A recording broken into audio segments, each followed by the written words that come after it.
Hey guys, today is the last day. Yesterday was supposed to be the last day of 31 days of vlogging with Louisiana Bride for the 31 Days series. I thought what I would do for the very last day, which, like I said, was supposed to be yesterday, but Halloween kind of got in the way. I don't know if you can hear my child crunching.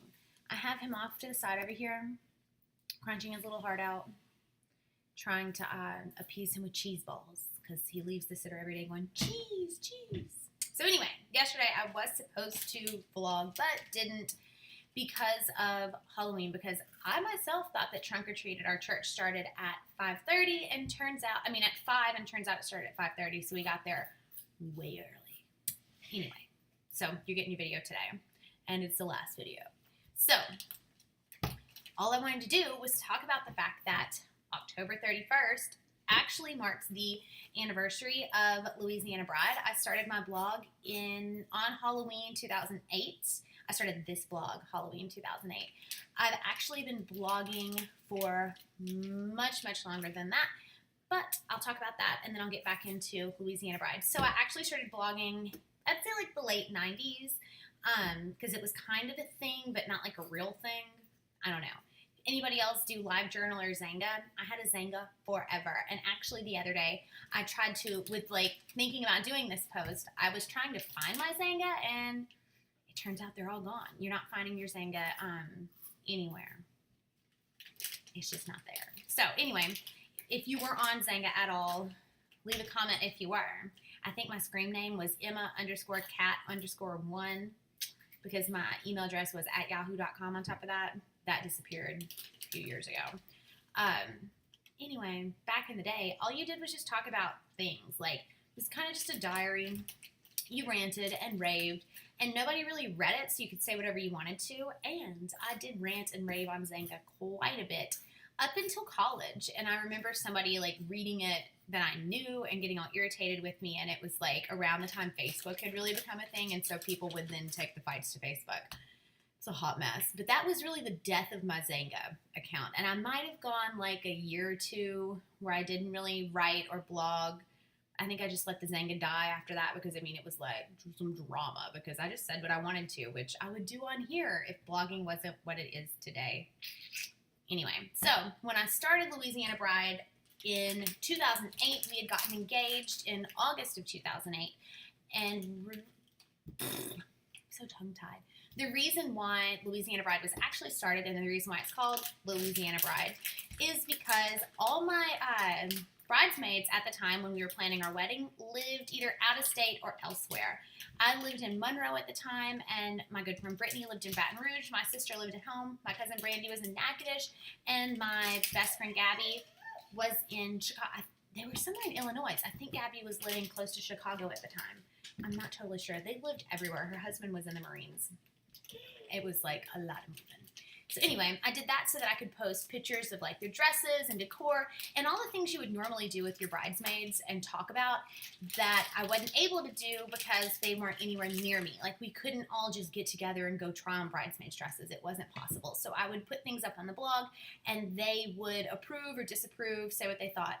And in that, it ended up being that a lot of just friends from my hometown, basically like my mom's friends, our pastor's wife at the time, all started reading Louisiana Bride, and they were kind of following along with what was happening because I did post if you look way back in the archives, we did a swing dance for our first dance at our wedding, and so I posted some videos of us practicing and everything, so people were kind of seeing like the build up to the wedding, and so everyone, I actually even had a couple like party crashers show up at the wedding just to see what it was going to look like because they had been reading it on a blog for the past year. So that's kind of how Louisiana Bride came to be. And at the time, my tagline was Louisiana Bride and a Mississippi wedding because we were getting married in Natchez, my next door hometown. I'm from Vidalia, but Natchez, Vidalia is kind of like all the same thing. Like, if you wanted to go to Walmart back in the day, you had to go to Natchez. So, same thing. Well, I've lost the baby. Let me pause this and I'll be right. All right, so I had to go find him another cheese-flavored snack because my child has a thing for cheese. Fish cheese. Anyway, where was I at? Okay, so Louisiana Bride started off as Louisiana Bride and a Mississippi wedding. I got married at Twin Oaks in Natchez, in case you're curious. Regina Charbonneau was our caterer. It was absolutely amazing, like, because all I really cared about was the food. I don't care about anything. Let me have pictures that look good, so it looks like we did way more than we did. A DJ and some food. Call it quits after that. Really didn't care.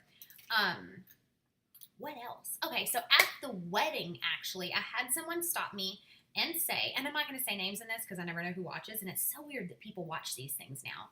So anyway, at the wedding, someone stopped me and was like, you are going to keep writing, aren't you? Like, I really enjoy your blog. I hope you keep writing. And at that point, I just thought I was going to quit as soon as the wedding was over. I had no plans of continuing to write. So I decided to. If there were people wanting me to, I thought, well, why not? People are actually reading this. I guess I'll still write, but I don't know about what. So I kept writing. And a few months, I guess 3 months after our wedding, my grandmother died. And that was really, like, out of the blue, shocking. So my posts kind of took, like, a dip. They weren't, like, happy-go-lucky anymore. It was, like, kind of sad stuff. And then over time, I think I started posting recipes a little bit. And terrible photographs back in the day. If you look, like, at the way back stuff, the 4-H beef Wellington picture, go on the recipes and look at that. It's the worst picture you've ever seen of a piece of food in your entire life. That was the stuff I was posting. And then at some point I ended up with some of my grandmother's recipes after she died, and I started posting some of those. It's just kind of flip-flopped. And I know I spent a good bit of time, like, not knowing what my niche was. Like, there was a lot of talk around 09, 010, 11 about what's your niche. You need to find your blogging niche. And I'm like, I don't know what the mess my niche is. I'm not a mommy blogger. Like, that was the thing forever, was like the mommy bloggers. They had coupon bloggers. I wrote a lot about food, and it just kind of turned into food. I think the more my reader base went up, and the more people in real life would stop me and say that they were reading the blog or ask me about something, or we would have a conversation and someone would bring up something I said in my blog as if I had said it to them, that's when I think I took a shift in my writing. It went from being more of a journal, and here's what's Emily thinking, to, oh snap, people are reading this, I need to, like, step back, and I'm not going to say anything anymore. And so I just started writing food posts and, like, updates. So now you'll see, like, posts about Harrison or food, but there's not any more of these just, like, spill your heart out, I'm going to throw all my guts on my blog, because people do read. And it's kind of odd, I guess, that people actually read now, because it used to just be bloggers that read other bloggers' stuff, and now, like, blogging's become mainstream, which is so weird. It sounds so hipster to be like, I blogged before it was cool, but blogging's become really mainstream. If you get on your Facebook, you're going to see a ton of blog posts that people are sharing all the way down, and it's just a thing. So I think that's what made me step back. I didn't want it. It was weird when people would say, like, oh, you said this, or somebody would take offense to things and think that I was saying it about them, when I was just, like, just talking about whatever I thought. That's what made me take a step back from blogging, I guess, a little bit. So then I went through a phase after that where most of my blog stuff was just, like, carousels, where you would do, like, blog carnivals, where you would, like, link up with other people, because linkies were really popular for a long time. So Mondays were always Meal Pinning Monday. And then what? There wasn't anything on Tuesdays. Wednesdays, there was this, like, I love Pinterest kind of thing somebody was doing, so I did that. Fridays were this fill-in-the-blank Friday that another blogger, and I can't remember the name of the blogger, wrote for ages. My hair is so weird today. I don't know. I don't always like the way I look and sound on camera. By the way, while I'm looking at it, Essie, Wicked, like, yes. It's somewhere between maroon, blood red, and black, and I love it. It's amazing. New color. So, back to the blog. So that's really why I don't blog like I used to, where I used to just, like, pour your heart out, say whatever you thought. This is what I hate right now. This is what I love right now. This made me so unhappy, because people actually read these things, and, like, you could Google my name if you actually knew my name. I don't put my last name on it. I took my last name off a few years ago, so it's not as out there, because I had students starting to find me. But you could Google me and find pictures of me quite easily, and I've always kind of been worried that, like, a boss or somebody would find it and be like, I can't believe she said that. I think, and think that I was talking about them, and I wasn't, or maybe I was, but there's just not that. I guess that's what I hate about blogging now. There's not that openness that there used to be, where you could just, like, spill your heart out, say whatever you thought with no repercussions. Because now if I did it, I know that there's people that would look at it, A, or B, think I was talking about them. So it kind of scales it back. Anyway, so I guess that's, like, the evolution of blogging for Emily. whatever. If you have any post ideas, because after this I will pick back up with Meal Penning Monday. If you're a blogger and you'd like to see that open back up as a linky, because it's been 2.5 years since I did that as a linky, I could do it again.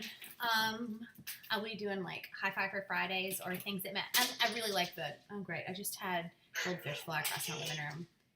I'll start doing things that make you say yay again on Fridays, but that in-between gap, I need to start doing recipes again. If there's any recipes you like, let me know, because my pumpkin breakfast custard is like, I get tagged weekly with people doing it, and I love it. But if you want to see more paleo recipes, let me know. If you just want to see healthy recipes, let me know. My pumpkin stuff always does great. I guess it's just because people like fall.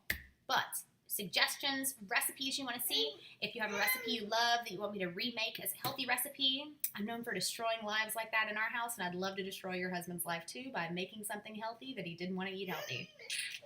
So, I'm going to be out. It looks like little dude is out of his mind, and I'll see y'all later. Bye.